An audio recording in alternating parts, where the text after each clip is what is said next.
Hello guys, ഇന്ന് നമ്മളൊരു അടിപൊളി ക്രിസ്പി ദോശൻ്റെ ബാറ്റർ എങ്ങനെ ഉണ്ടാക്കുകയെന്ന് നോക്കാം. ഇവിടെ ഞാൻ 1 ടേബിൾ സ്പൂണ് കടലപ്പരിപ്പും പിന്നെ 1.5 കപ്പ് സോണ മസൂരി പറഞ്ഞ അരിയാണ് എടുത്തിരിക്കുന്നത്.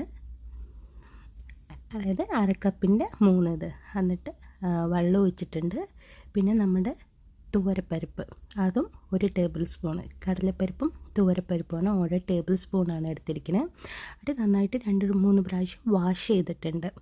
വെള്ളമൊഴിച്ച് നന്നായി കഴുകിയ ശേഷം അത് മുങ്ങി നിൽക്കുന്നിടത്തോളം വെള്ളം ഒഴിച്ചിട്ട് ഒരു 4 മണിക്കൂർ നമുക്ക് സോക്ക് ചെയ്ത് വെക്കാം.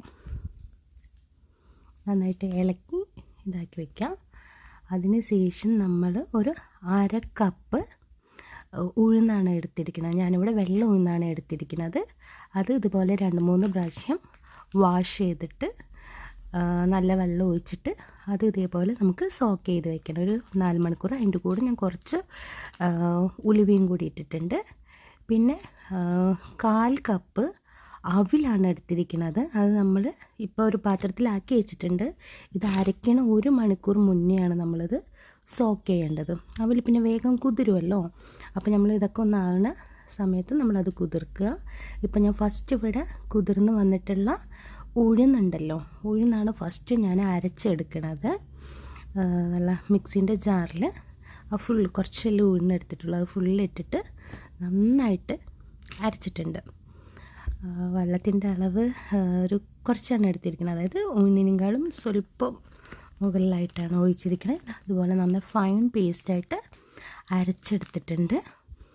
ഇതിന് ശേഷം ഞാൻ അരയ്ക്കുന്നത് അരിയാണ്, കുതിർത്ത് വെച്ച അരി. 2 ബാച്ചായിട്ടാണ് എടുക്കുന്നത്. ഉഴുന്ന് ഫുള്ളായിട്ട് അരച്ച് ഒരു പാത്രത്തിലാക്കി വെച്ചിട്ടുണ്ട്. ഇനി അതിന് ശേഷം ഞാൻ അവിലാണ് ഇട്ടത്. അവിൽ ഞാൻ 1 മണിക്കൂർ മുന്നെയാണ് നമ്മൾ സോക്ക് ചെയ്തത്. അതും അതിൻ്റെ കൂടെ തന്നെ നമ്മുടെ സോണ മസൂരി അരിയില്ലേ, അത് കുതിർത്തതും പിന്നെ നമ്മുടെ കടലപ്പരിപ്പും തുവരപ്പരിപ്പും അതും കൂടി ഇട്ടിട്ട് നന്നായിട്ട് അരച്ചെടുക്കുന്നുണ്ട്. ഇതിപ്പോൾ 1.5 കപ്പ് അരി ആയതുകൊണ്ട് ഇത്തിരി അത്യാവശ്യമുണ്ട്. അപ്പോൾ നമ്മൾ മിക്സിയിൽ അരയ്ക്കണതുകൊണ്ട് 2 ബാച്ചായിട്ടാണ് ഞാൻ അരയ്ക്കുന്നത്. അതും ഇതേപോലെ തന്നെ വെള്ളം അരിക്കും കൂടി ഇത്തിരി മേലിലായിട്ടാണ് ഇതാക്കിയിരിക്കുന്നത്. എന്നിട്ട് ഞാൻ നന്നായിട്ട് മിക്സ് ചെയ്യുന്നുണ്ട്. ഉഴുന്നും അരിയും അവിലും നമ്മുടെ കടലപ്പരിപ്പും തുവരപ്പരിപ്പും എല്ലാം കൂടി നന്നായിട്ട് നമ്മൾ ഇതാക്കി വെച്ചിട്ടുണ്ട്. 2 ബാച്ചായിട്ടാണ് അരയ്ക്കണമെന്ന് പറഞ്ഞല്ലോ.